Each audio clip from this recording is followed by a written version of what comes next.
পুরুষের জৈবিক চাহিদা তথা স্বামীর জৈবিক চাহিদা মেটাবার ক্ষেত্রে স্ত্রী যদি অবহেলা করেন তাহলে তিনি অপরাধী হবেন। কোনো গ্রহণযোগ্য ওজর বা অসুস্থতা ছাড়া স্বামীর ডাকে তিনি সাড়া না দিলে আল্লাহ সুবহানাহু ওয়া তাআলার দৃষ্টিতে তিনি গুনাহগার হবেন। এটা হলো সাধারণ অবস্থার কথা। এর বাইরে স্বামী স্ত্রী একে অন্যের সুবিধা অসুবিধাগুলো দেখা অবশ্যই তাদের জন্য জরুরি এবং আবশ্যক।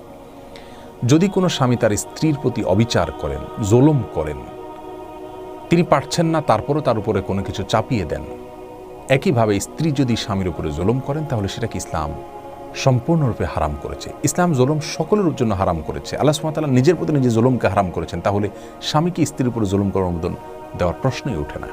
বরং পৃথিবীর অন্য সবার প্রতি যেরকম জুলুম করার বিষয়টিকে আল্লাহ সুবহানাহু ওয়া তাআলা হারাম করেছেন, তেমনিভাবে স্বামী স্ত্রী একে অন্যের প্রতি জুলুম করাটাকে হারাম করেছেন।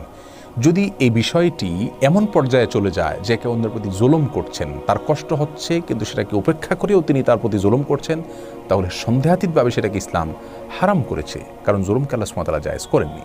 কিন্তু প্রিয় দর্শক, স্বামী স্ত্রীর সম্পর্কটা অনেকটা আবদারের সম্পর্ক। এখানে আবদারের জায়গা থেকে, বোঝাপড়ার জায়গা থেকে কিছুটা মৃদু জোরাজুরি হতে পারে, সেটা উভয় পক্ষ থেকেই হতে পারে। সেটাকে তারা কিন্তু নিজেদের মধ্যকার যে অধিকার আছে, আবদার আছে, সেই হিসাবে তারা দেখে থাকেন বেশিরভাগ ক্ষেত্রে, কিছু এক্সেপশনাল ঘটনা বাদ দিলে।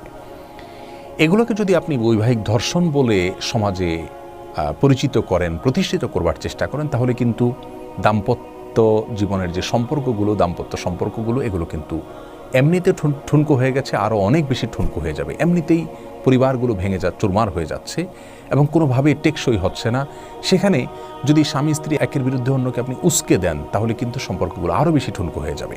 মনে রাখা উচিত, স্বামী স্ত্রী একে অন্যের প্রতি আবদার চলে, কিছুটা মৃদু জোরাজুরি চলে, যদি জুলুমের পর্যায়ে না চলে যায়, তাহলে সেটাকে খুব বেশি খারাপভাবে দেখাবার কোনো সুযোগ নেই।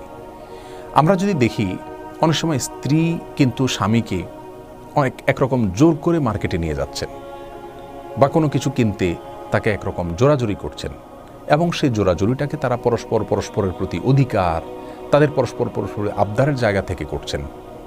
এটাকে কিন্তু কেউ বৈবাহিক ডাকাতি বলে অভিহিত করেন না।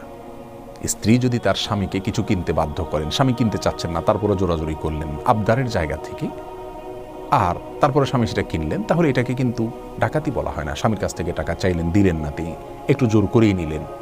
এই যে মৃদু জোর করলেন আবদারের জায়গা থেকে, এটাকে কিন্তু বৈবাহিক ডাকাতি বলা হয় না। তাহলে স্বামী স্ত্রীর পারস্পরিক সেক্সুয়াল সম্পর্কের ক্ষেত্রে যে টার্ম আমরা দেখতে পাচ্ছি আজ, এই টার্মগুলো ব্যবহার করার ক্ষেত্রে আমাদের অনেক বেশি দায়িত্বশীল ভূমিকা রাখা উচিত। তার কারণ হলো, এগুলোর মাধ্যমে আমরা স্বামী স্ত্রীর একের বিরুদ্ধে অন্যজনকে উস্কে দিচ্ছি কিনা, আমরা সম্পর্কগুলোকে নষ্ট করার ক্ষেত্রে ভূমিকা রাখছি কিনা, এই বিষয়টি খতিয়ে দেখা দরকার। প্রিয় দর্শক, আমরা আবারও বলছি, ইসলাম জুলুমকে হারাম করেছে।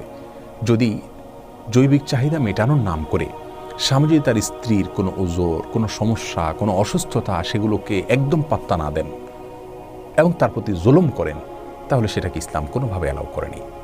বিধায় নতুন করে বৈবাহিক ধর্ষণ নামের এই সমস্ত টার্মের প্রচলন অথবা এগুলোকে প্রতিষ্ঠা করার যে চেষ্টা আমাদের সমাজে করা হচ্ছে, সেগুলোর উদ্দেশ্য নিয়ে বড় দাগে এবং মোটা দাগে প্রশ্ন তোলা যেতে পারে। আল্লাহ সুবহানাহু ওয়া তাআলা আমাদের সকলকে সব ধরনের ষড়যন্ত্র থেকে বেঁচে থাকার তৌফিক দান করুন, হেফাজতে রাখুন এবং আমাদের দাম্পত্য জীবনগুলোকে মধুময় এবং সুখময় করে দিন। আসসালামু আলাইকুম ওয়া রাহমাতুল্লাহি ওয়া বারাকাতুহু।